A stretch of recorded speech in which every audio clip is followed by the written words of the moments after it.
So game two, Golden State Warriors and Memphis Grizzlies. Obviously, the Memphis Grizzlies end up taking it over the Warriors with a final score of 106 to 101.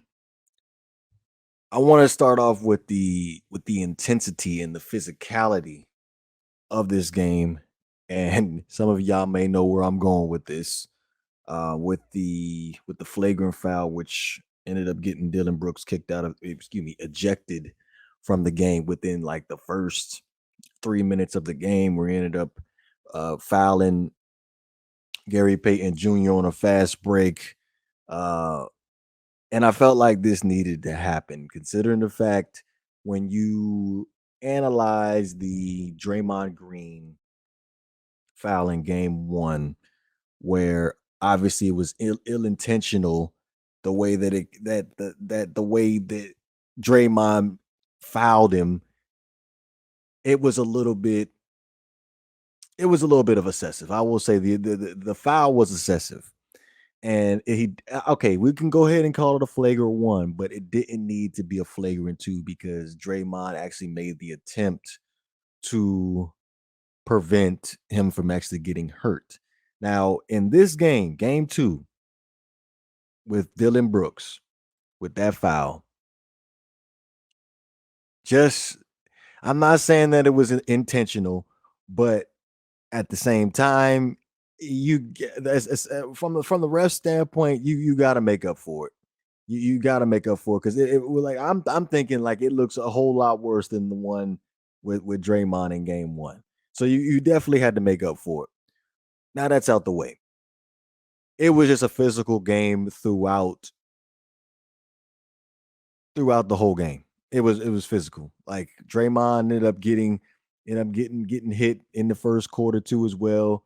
Um, it was just physical. It was literally physical, and the Memphis got to give credit to the Memphis Grizzlies. They showed resiliency, able to come out in game two and show they're not afraid of the Golden State Warriors. Which it's going again. That's two series in a row tonight where we thought it was going to go be one sided, and each team, both the opposing team that lost the last two, was 2 nights ago. They both came out and they did their thing.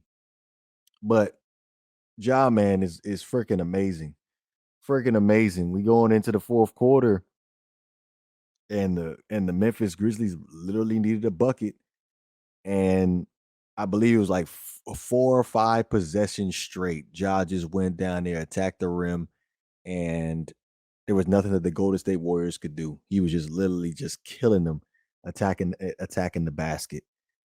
So it if we don't know the extent of Gary Payton Jr.'s injury, is this I believe it was like an elbow injury, but I feel like he's going to be pivotal for this series for him to be able to do something about Ja. Because when you look at it, I know a lot of people talk about Klay Thompson. He's not the same defender that he was before the injury. Steph is not a great defender. Jordan Poole is not really that great defender. Draymond, he's got bigger man responsibilities.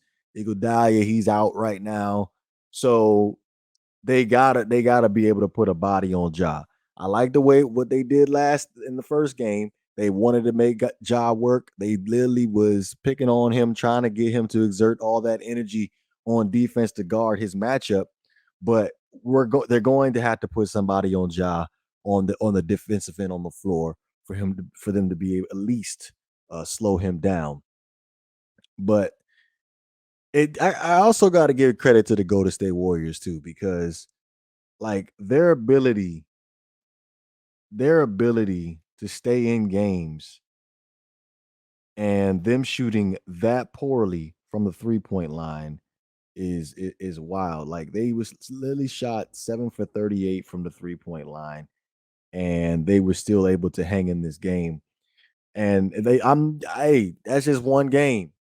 If the Golden State Warriors could lose by 5 by shooting 7 for 38 from the 3-point line, it's going to be scary what they could possibly do when they're actually shooting fairly decent from the 3-point line.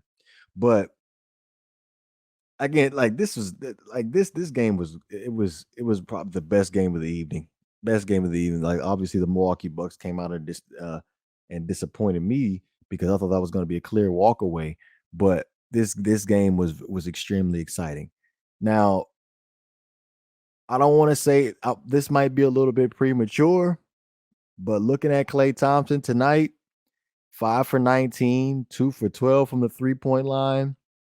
And then obviously the most notable was the travel with like less than a minute left in the game where the Golden State Warriors were in striking distance. That was the turning point. That was the turning point. Now, we don't know what the situation is with Klay. Hopefully he can come out in game 3 and perform better. But we definitely need more. Only coming away with 12 points. We definitely need more. We definitely need more.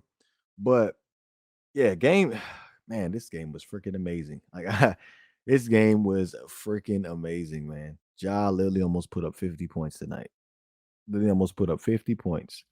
And started to become a fan of Ja. Like I kind of been like, a little standoffish because I ain't really like his comments about Andre Iguodala when he first got to Memphis. But I'm I'm starting to like Ja. I'm literally starting to like Ja. Nah, for the bay. Nah, for the bay. We don't care what you say. Nah, for the bay. Nah, for the bay. Nah, for the bay. We ain't hearing what you say. Nah, for the bay. Fire!